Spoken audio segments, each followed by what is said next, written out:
Ces derniers mois ont été très riches en annonces dans le monde de la publicité digitale avec la sortie de la mise à jour iOS 14 et également l'annonce de la suppression des cookies tiers sur Google Chrome. Évidemment, tout ça a chamboulé le monde de la publicité digitale parce que toutes les régies publicitaires sont obligées de se réinventer afin de toujours avoir des publicités et des campagnes performantes. Dans cette vidéo, on va voir pourquoi est-ce que Apple et Google ont décidé de mettre en place ces mises à jour, quel va être l'impact et quel est déjà l'impact sur vos campagnes par rapport à iOS 14 et dans le futur par rapport à Google. Et enfin, on va voir qu'est-ce que font les régies publicitaires afin de contrer ces mises à jour et de toujours permettre aux annonceurs, donc à vous, d'avoir des campagnes qui performent bien.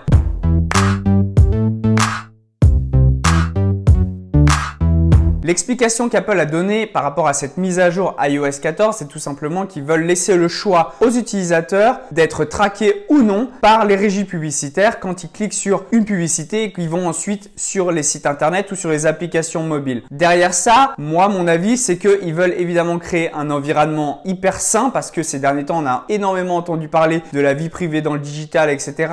Et en créant un environnement hyper sain, ils espèrent attirer beaucoup plus de personnes afin qu'ils achètent leurs produits. Donc, l'idée, ce serait tout simplement d'acheter plus Apple qu'une marque qui a Android parce que tout simplement Apple est plus safe. Vous n'êtes pas traqué par les régies publicitaires, etc. Sauf qu'on n'est évidemment pas à l'abri que Google fasse la même chose pour Android. Donc ça, on verra dans le futur. Mais pour moi, c'est une des autres raisons pour laquelle Apple a décidé de mettre en place cette mise à jour afin de vraiment créer un environnement sain pour les utilisateurs Apple. Maintenant, c'est mon avis, mais n'hésitez pas à me dire dans les commentaires ce que vous en pensez et quelle est selon vous la raison pour laquelle Apple et Google ont décidé de mettre en place ces mises à jour.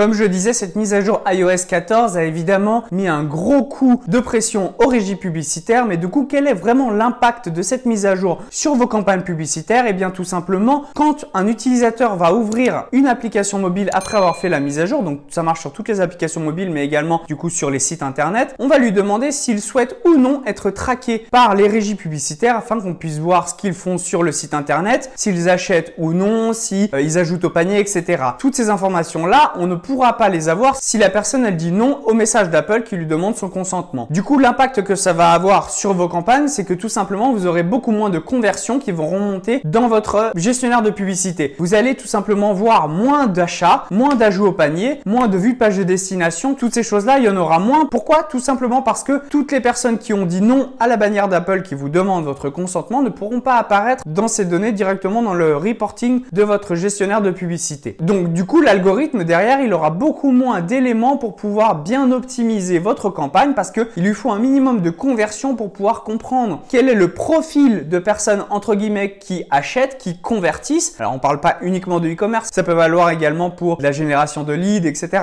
À partir du moment où on a une conversion, du coup automatiquement l'algorithme du coup il a besoin d'un minimum de conversion. Donc sur Facebook c'est 50 sur les 7 derniers jours. Si vous n'avez pas ce minimum de conversion, l'algorithme n'est pas à sa pleine puissance et ne peut pas vraiment diffuser vos publicité aux bonnes personnes. Il n'a pas assez appris des personnes qui ont déjà acheté. Donc du coup, c'est pour ça que sur votre site, vous devez avoir un minimum de 50 achats par semaine si vous faites du e-commerce ou de 50 conversions si vous faites de la lead generation afin de vraiment pouvoir laisser l'algorithme optimiser au mieux vos campagnes. Du coup, avec iOS 14, vous allez réduire ce nombre de conversions, donc vos campagnes vont être un petit peu moins performantes. Une autre chose, c'est que la fenêtre d'attribution de vos campagnes a baissé. Donc avant, on était sur après avoir vu la publicité, si la personne elle achète ou elle convertit dans les 28 premiers jours ou si elle clique sur la publicité sur les 7 prochains jours par exemple, eh bien la conversion était attribuée à votre campagne. Maintenant, on est passé sur du seulement un jour après la vue de la publicité si elle n'a pas cliqué ou 7 jours clic. Donc ça veut dire que l'algorithme Facebook pourra traquer uniquement les conversions 7 jours après le clic de la personne sur la publicité. Donc ça veut dire que déjà ça a premièrement réduit le nombre de conversions qui ont été attribuées à vos campagnes et donc du coup on se rend compte que nos campagnes sont un peu moins performantes. Mais en fait, ça ne veut pas dire que vous n'avez pas vendu. C'est tout simplement qu'il y a des personnes qui ont peut-être acheté après ces 7 jours, mais qui ne sont pas du coup attribuées à votre campagne dans le gestionnaire de publicité. Donc après, il faut aller voir derrière, il faut installer par exemple des UTM, il faut mettre du tracking sur vos liens, il faut aller voir sur votre site combien vous avez eu de ventes, etc. Ce qui vous permettra de voir au global combien vous avez eu de ventes par rapport au montant que vous avez dépensé sur Facebook. Maintenant, il est vrai qu'il n'y a pas encore énormément de personnes qui ont fait la mise à jour jour iOS 14, en tout cas pas en Europe. Aux États-Unis, c'est pas encore totalement déployé. Le nombre de personnes qui ont installé est encore assez minime. Maintenant, ça veut dire aussi que dans les prochains mois, ça va évidemment s'accélérer. De plus en plus de personnes vont faire la mise à jour. Elles vont devoir choisir si elles veulent, oui ou non, être traquées par les régies publicitaires. Et c'est là vraiment qu'on va voir l'impact parce que pour l'instant, il n'y a pas vraiment un gros impact sur les performances. Personnellement, dans mes campagnes e-commerce, je ne vois pas vraiment de gros impact. J'ai pas une grosse baisse de mon ROAS sur mes campagnes. J'ai pas beaucoup moins de conversions, etc. Donc pour l'instant, c'est pas vraiment hyper impactant. Mais je sais que dans les prochaines semaines, les prochains mois à venir, ça va évidemment l'être parce que beaucoup de gens vont faire cette mise à jour. Et donc du coup, on aura beaucoup moins de personnes qu'on pourra traquer et attribuer à nos campagnes. Maintenant, rassurez-vous, il y a quand même seulement 30% des utilisateurs iOS 14 qui sont sur Facebook et Instagram. Ça veut dire que 70% des utilisateurs sur Facebook et Instagram sont sur Android. Ça veut dire qu'il y a quand même encore une grosse partie des utilisateurs qui sont sur Android. Donc ça, c'est plutôt cool pour nous parce que du coup, ça veut dire qu'on a quand même une grosse partie encore de l'audience. On a presque 3/4 de l'audience qui nous permet encore de vraiment remonter beaucoup de conversions. Donc après, ça dépend évidemment des pays. Il y a des pays où la part d'iOS est plus élevée ou plus basse par rapport à Android. Donc voilà, ça dépend évidemment de chaque pays. Maintenant, comme je vous le disais tout à l'heure, on n'est pas à l'abri que Google décide de faire exactement la même chose et que sur Android, ils se mettent à mettre une mise à jour du même type.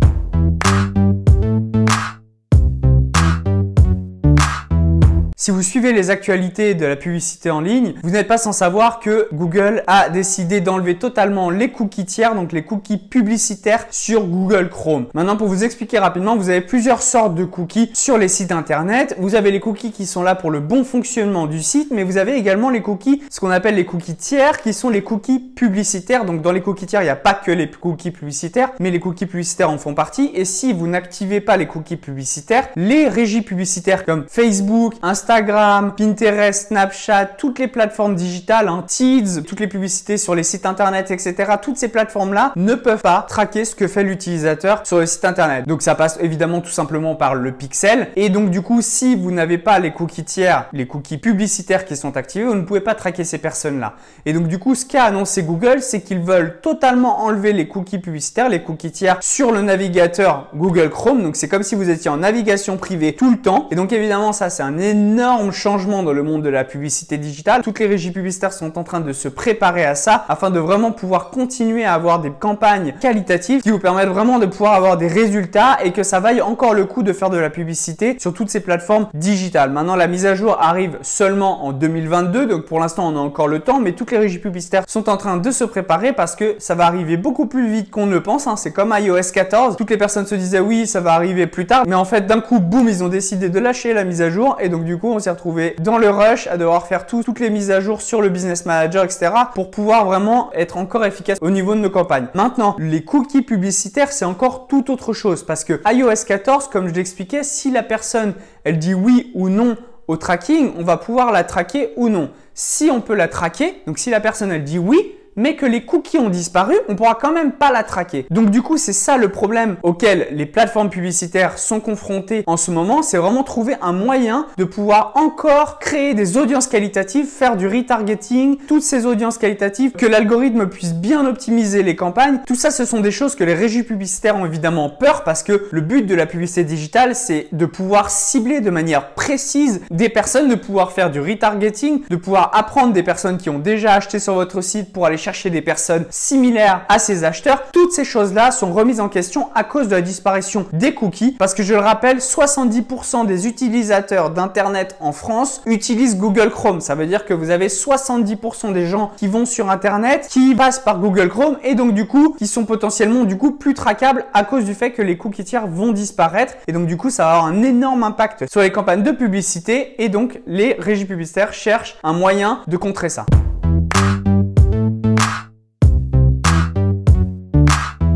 Tout d'abord, on va parler de la mise à jour iOS 14 et on va prendre comme exemple Facebook parce que c'est le sujet de cette chaîne, mais évidemment, iOS 14 s'applique à toutes les plateformes digitales. Mais donc du coup, en ce qui concerne Facebook, ils ont décidé de mettre en place une priorisation des événements de conversion. Donc avant, on pouvait avoir un paquet d'événements de conversion, je sais plus, il y en avait presque 20. Maintenant, on est limité à seulement 8 événements de conversion. Donc un événement, c'est par exemple un achat. un ajout au panier, une vue de page de destination, une initiation au paiement. Tous ces éléments-là sont en fait des événements de conversion qui nous permettent après d'optimiser mieux nos campagnes et de remonter les informations dans notre business manager. Par rapport à notre campagne, on peut savoir combien on a eu d'ajouts au panier, combien on a eu d'achats, etc. Donc c'est ça les événements. Et les événements, maintenant, ils sont au nombre de 8. On peut en avoir maximum 8 et il faut les prioriser. Donc c'est-à-dire que au niveau de votre campagne, si vous êtes en e-commerce et que vous optimisez toujours à l'achat, donc le premier événement que vous devez mettre dans la liste, dans la priorisation, c'est achat. Ensuite, après, par exemple, je vous conseille de mettre initiation au paiement. En troisième, vous pouvez mettre ajout au panier. Ensuite, vue de page de destination, etc. Jusqu'à ce que vous arriviez à 8. Mais il y a des personnes qui ont besoin de plus de 8 événements parce que ils ont beaucoup plus de choses à traquer. Par exemple, je pense au business en ligne où ils traquent beaucoup de différentes actions sur des tunnels de vente, etc. Là, ça pose un gros problème parce que du coup, vous êtes obligé de prioriser l'événement sur lequel vous voulez optimiser votre campagne. Si c'est pour récupérer des leads, vous devez prioriser en mettant en premier l'événement prospect. Si votre but tout simplement, c'est que les personnes réservent un appel téléphonique, eh bien à ce moment-là, vous devez mettre la réservation d'appel téléphonique en premier dans la priorisation de vos événements. Et donc, à quoi sert cette priorisation? C'est tout simplement parce que si les personnes disent non au tracking d'Apple, donc à la petite fenêtre de consentement qui leur demande s'ils veulent être traqués ou non, vous allez uniquement pouvoir traquer un seul événement qui est l'événement qui est en premier dans votre priorisation. Par contre, si la personne, elle dit oui au consentement, à ce moment-là, vous allez pouvoir traquer beaucoup plus d'événements et les 8 événements vont pouvoir être traqués et vous aurez évidemment toutes les informations et vous pourrez optimiser votre campagne avec chacun de ces événements-là. Sauf que vous ne pourrez pas savoir à l'avance quelles sont les personnes qui ont dit oui ou non au consentement. Donc vraiment, choisissez bien la priorisation de vos événements, c'est hyper important. Maintenant, dans cette vidéo, je ne vais pas faire un tuto qui vous explique pas à pas comment mettre en place cette priorisation. Si ça vous intéresse, n'hésitez pas à me le dire dans les commentaires et si on atteint les 100 likes sur cette vidéo, je vous ferai un tuto de A à Z afin de vous expliquer comment prioriser vos événements et qu'est-ce qu'il faut vraiment mettre en place afin de pouvoir vraiment être prêt par rapport à cette mise à jour iOS 14.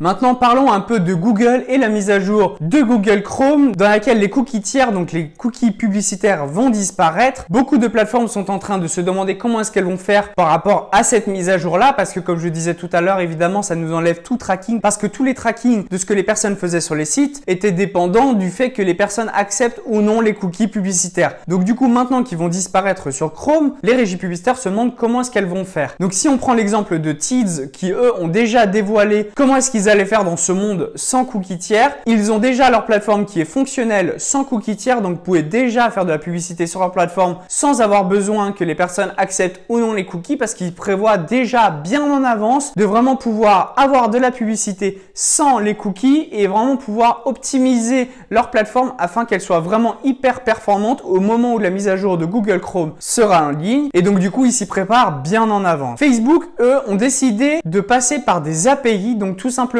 à terme, vous n'aurez plus de pixels. En fait, au lieu de passer par le navigateur et les cookies, parce que les cookies sont rattachés au navigateur, donc Google Chrome, on va tout simplement passer par un serveur to serveur. Donc les datas de tracking de ce que font les gens sur le site vont passer du serveur du site internet directement au serveur à Facebook. Et donc du coup, il n'y aura plus de passage par le navigateur et donc du coup, plus de problème à cause des cookies. Maintenant, ce n'est pas forcément une mauvaise nouvelle parce que on va avoir, grâce à l'API, des datas beaucoup plus fiables qui nous permettra de savoir de manière beaucoup plus précise ce que font les personnes sur les sites internet alors qu'avant, on était quand même moins précis parce qu'on était dépendant du navigateur et de ce que le pixel récoltait avec les cookies publicitaires qui étaient activés ou non selon les utilisateurs. Maintenant, toutes les personnes qui font des campagnes sur Facebook Ads, ne vous inquiétez pas, c'est pas tout de suite que la mise à jour sort. Comme je disais, c'est en 2022, ça va pas être hyper compliqué. Je vous ferai un petit tuto là-dessus une fois que ce sera sorti, une fois que Shopify et les autres plateformes auront sorti leur intégration simplifiée des API. Par contre, il est hyper important de comprendre que de passer par une API ne veut pas dire que vous allez éviter la mise à jour iOS 14. Ça n'y change rien. La mise à jour iOS 14 sera toujours en place parce que dans tous les cas, c'est en direct avec le site internet ou l'application mobile que Apple vous demande si vous voulez accepter ou non le tracking. Donc ça n'a rien à voir avec les cookies. Mais ça va vraiment être un moyen de contourner cette disparition des cookies publicitaires sur Google Chrome. Merci beaucoup d'avoir regardé cette vidéo. N'hésitez pas à me poser toutes vos questions directement dans les commentaires. Je sais que c'est un sujet qui fait peur à beaucoup de personnes. Cette nouvelle mise à jour iOS 14, la disparition des cookies tiers. Donc n'hésitez pas à me poser toutes vos questions dans les commentaires et j'y répondrai avec plaisir. C'était Romain. Allez, ciao!